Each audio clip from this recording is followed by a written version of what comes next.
पूरे बंगाल को भारत से तोड़ना नामुमकिन होगा।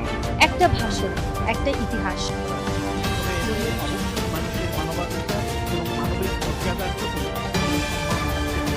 বাংলাদেশে রাম মন্দির নিয়ে রংপুরে যে সমস্ত কিছু হিন্দুরা যেভাবে বক্তব্য দিতে আছেন, যে বাংলাদেশের এরকম বক্তব্য আছে, বাংলাদেশে প্রত্যেকটা জেলায় মন্দির হবে, আমরা করব। আসসালামু আলাইকুম ভিউয়ার্স, দেশ ও দেশের বাহির থেকে যারা আমার ভিডিওটি প্লে করেছেন জানাচ্ছি আন্তরিক শুভেচ্ছা ও অভিনন্দন। আশা করি সবাই ভালো আছেন, সুস্থ আছেন, আলহামদুলিল্লাহ। তো ভিউয়ার্স, ভারত বাংলাদেশ সীমান্তবর্তী এলাকায় বিএসএফ এর পুশিনকে কেন্দ্র করে এবার সরাসরি রেড অ্যালার্ট দিয়েছেন জাতিসংঘ। নরেন্দ্র মোদীকে উদ্দেশ্য করে এমন বার্তা তারা পৌঁছান। কিন্তু এই মুহূর্তে বাংলাদেশের রংপুর ও পলাশবাড়িতে রাম মন্দির ইস্যুকে কেন্দ্র করে নতুন করে এবার দখল নেওয়ার ভয়াবহ এক চক্র কাজ করছে। দর্শক, এই মুহূর্তে আমরা সরাসরি জানবো যে রংপুর কিভাবে দখলে নিতে যাচ্ছে ভারত, এবং এই মুহূর্তে জাতিসংঘ বাংলাদেশ ভারতের সীমান্ত রেখা নিয়ে কি বার্তা দিচ্ছে, বিস্তারিত আপডেট রিপোর্টে। সো ভিডিওতে যাওয়ার আগে ছোট রিকোয়েস্ট করবো, যারা চ্যানেলটি সাবস্ক্রাইব করেননি সকল আপডেট সবার আগে জানতে অবশ্যই চ্যানেলটি সাবস্ক্রাইব করে পাশে রাখবেন। দর্শক, আসুন স্ক্রিনে।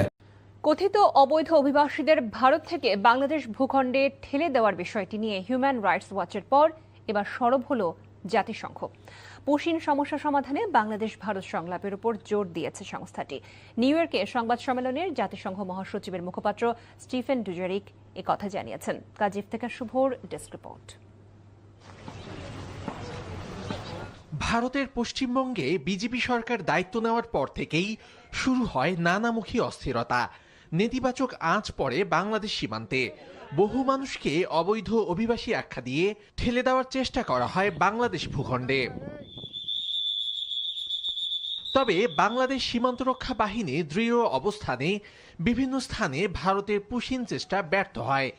এমন অবস্থায় ভারত থেকে বের করে দেওয়া নারী শিশু সহ বহু মানুষ আন্তর্জাতিক সীমারেখায় খোলা আকাশের নিচে মানবেতরভাবে অবস্থান করতে বাধ্য হন।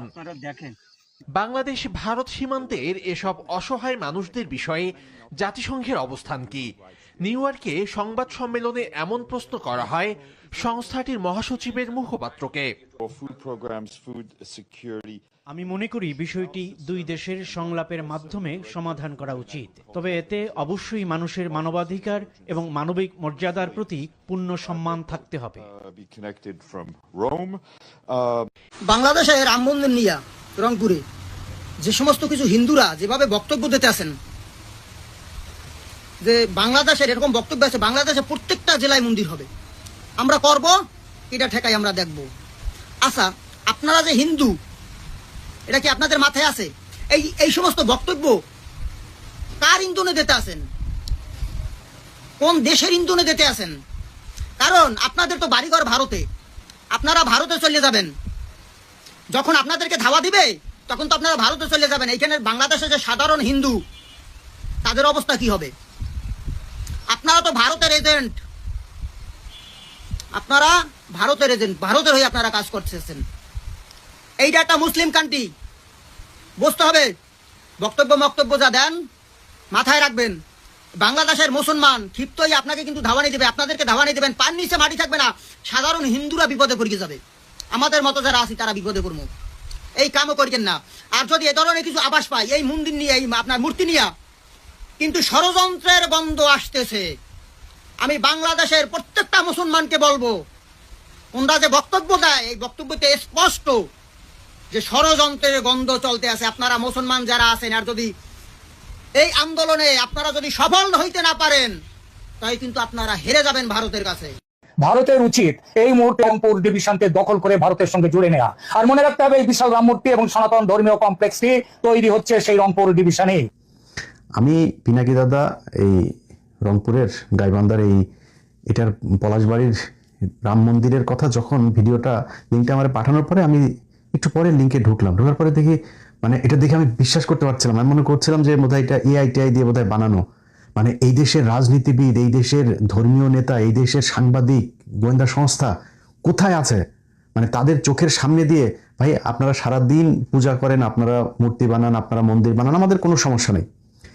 বাংলাদেশের এই বাংলা, বিহার, উড়িষ্যা, এখনো পর্যন্ত কলকাতাতে আপনি খুঁজে দেখেন তো রাম মন্দির আছে কিনা এরকম একটা। এই পুরো বাংলা, বিহার, উড়িষ্যার মানে বৃহৎ বাংলা যেটা, আপনি খুঁজে দেখেন তো যে কোন জায়গায় ওদিকে আপনি ইয়েতে আসামে যান, মণিপুরে যান, নাগাল্যান্ডে যান, কোন দিকে আছে আমাকে বলেন। রাম মন্দির কেন বানাইতে হবে? এটার পেছনে একটা বিশাল আকারের পরিকল্পনা ভারতের ছিল। সবার আগে প্রশ্ন হলো যে যেই ব্যক্তি আলু পটল বিক্রি করা এক ব্যক্তি ভ্যানে করে যে সবজি বিক্রি করতো, সে হঠাৎ করে এরকম বিশাল মন্দিরের তার কাছ থেকে টাকার হিসাব নিতে হবে, যে সে টাকা কোথায় পাইলো। এরপরে আস্তে আস্তে যাইতে হবে গোয়েন্দা সংস্থার যে কিভাবে হইলো, কারা ফান্ডিং করলো, কেন ফান্ডিং করলো, এটার পেছনে কি। আপনাদের নিশ্চয়ই মনে আছে যে ভারতে এক রাম মন্দিরের কথা বলে তারপরে তারা অযোধ্যাতে একটা মসজিদ ভেঙে ফেললো এবং সেখানে সবশেষ তারা মন্দির বানিয়েই ছাড়লো। মসজিদের জন্য জায়গা দিয়েছে অন্যদিকে, বাট ওইখানে তাদের মন্দির বানাইতেই হবে, ওইটা তাদের ইয়ে। এখন আপনি আমরা থাকবো না, অনেক বাংলাদেশের বহু মানে পয়সাওয়ালা, বহু ক্ষমতা সম্পন্ন লোকজন এখন কথা বলার সময় জায়গায় জায়গায় তারপরে বলতে পারে, বাট আপনি অনেক টাকা পয়সার মালিক হয়েছেন, বিশাল ক্ষমতার মালিক হয়েছেন, আপনি আপনার সন্তানকে এই দেশে রেখে যাবেন। আজ থেকে 50 বছর, আজ থেকে 100 বছর, 200 বছর পরে বলবে যে এই যে এটা হচ্ছে গিয়ে রামের পুণ্যভূমি, এই দেশ পুরোটাই আমাদের দিয়ে দাও। একজন হিন্দু নেতা, তার বক্তব্য শোনার পরে শরীরের প্রতিটা লোম দাঁড়িয়ে গিয়েছে।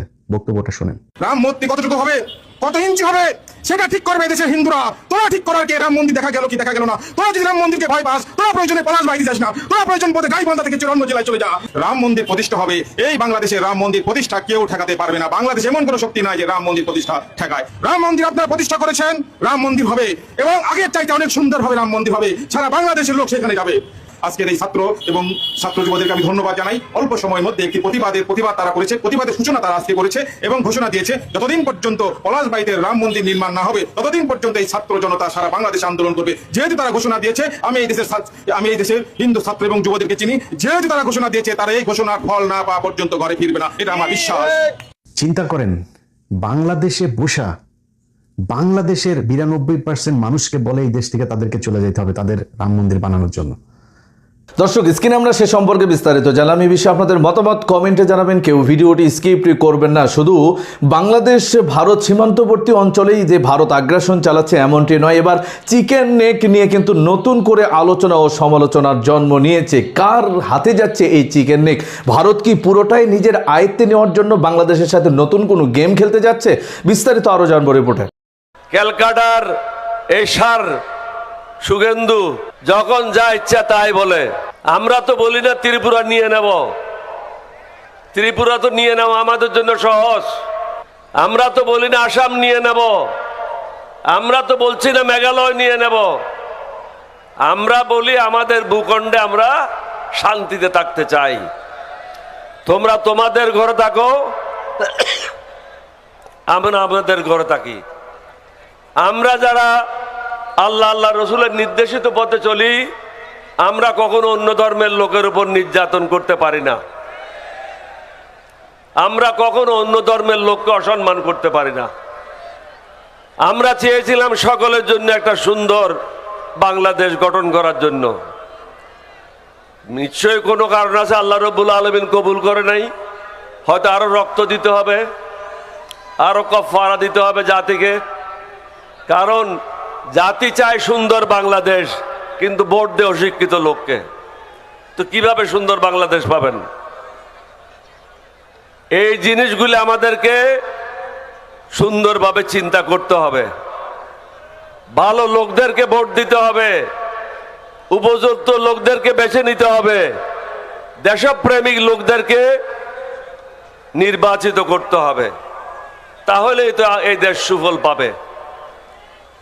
যদি শুভেন্দু মনে করে রংপুর নিয়ে যাবে, আমরা তো বলে দেব তোমার ক্যালকাটা নিয়ে যাব।